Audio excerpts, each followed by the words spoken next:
Dans ce journal, nous parlerons de l'Assemblée générale de l'Association des sociétés d'assurance de Côte d'Ivoire, en abrégé ASACI.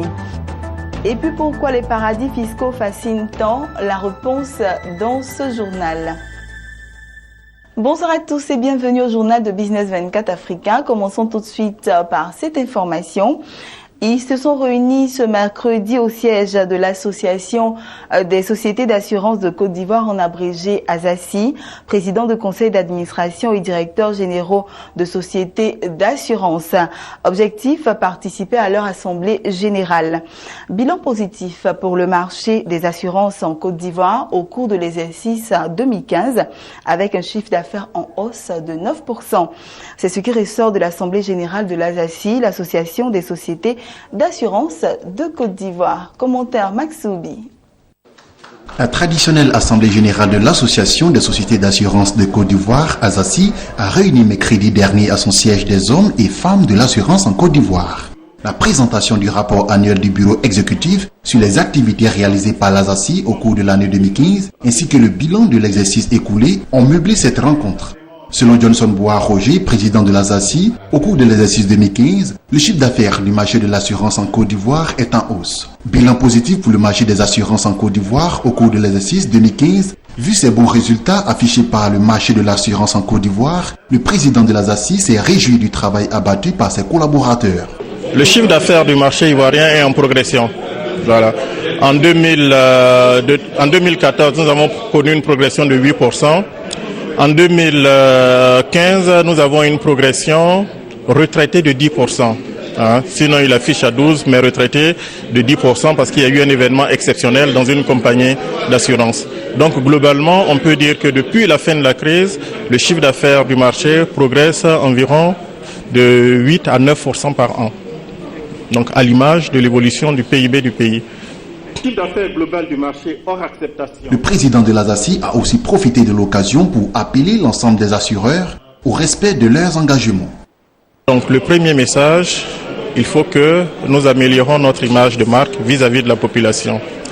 Et l'amélioration de notre image de marque vis-à-vis de la population passe par le règlement des sinistres qui sont dus à bonne date. Voilà. Et surtout en automobile parce que c'est très sensible vis-à-vis de la population. Et c'est sur les sinistres auto qu'on nous juge. Alors que sur le marché, il y a eu de gros sinistres. En 2013, il y a eu un sinistre de 30 milliards. Il y a eu un sinistre de 7 milliards. Tous ces sinistres ont été payés. Mais la population nous juge par rapport à l'assurance automobile. Donc, mon message à l'ensemble des sociétés membres, c'est de payer les sinistres automobiles.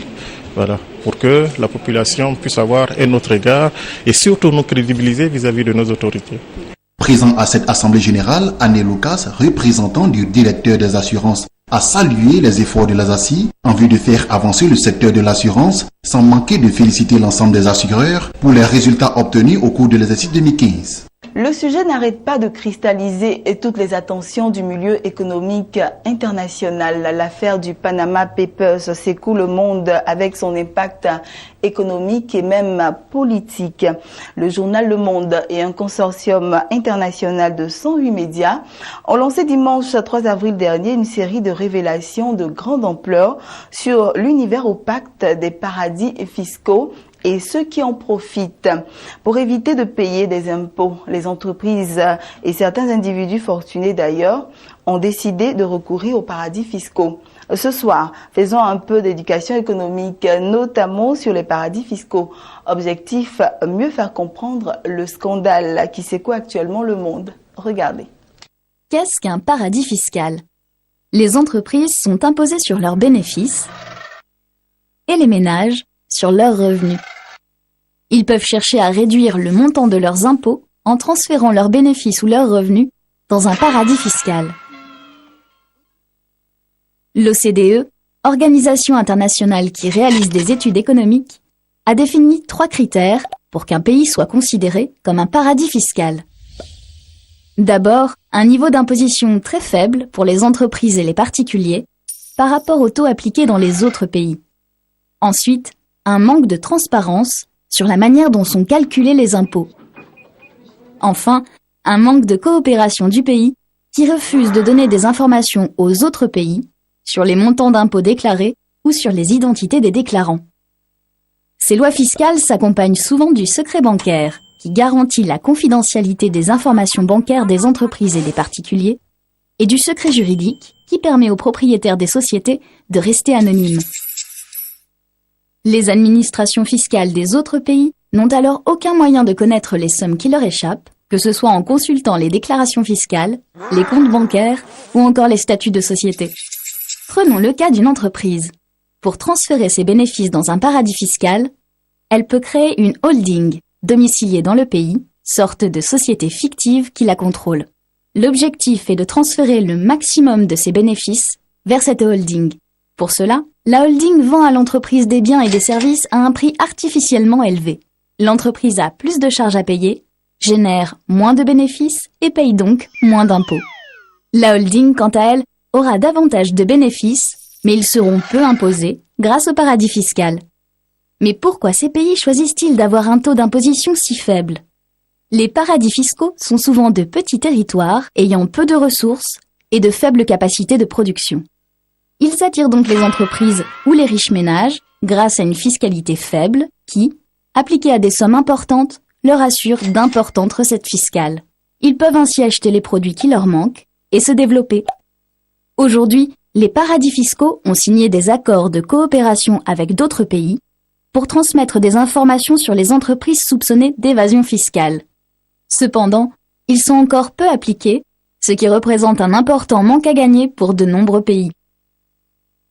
Et puis terminons ce journal avec ces informations en bref et en images. La Banque des États d'Afrique centrale a baissé de 50% les coefficients des réserves obligataires applicables aux banques opérant dans la sous-région, a-t-on appris à l'issue d'une réunion extraordinaire du comité de politique monétaire de l'institution qui s'est tenue le 6 avril à Yaoundé. Terminons avec ceci. La chaîne hôtelière française Louvre Hotels Group prévoit d'ouvrir 16 nouveaux hôtels en Afrique subsaharienne en 2016. Sur les 16 établissements prévus cette année, le premier a déjà ouvert ses portes, dont la capitale kenyane Nairobi. Louvre Hotels Group dispose actuellement de 13 hôtels d'une capacité cumulée de 2020 chambres dans 8 pays d'Afrique subsaharienne.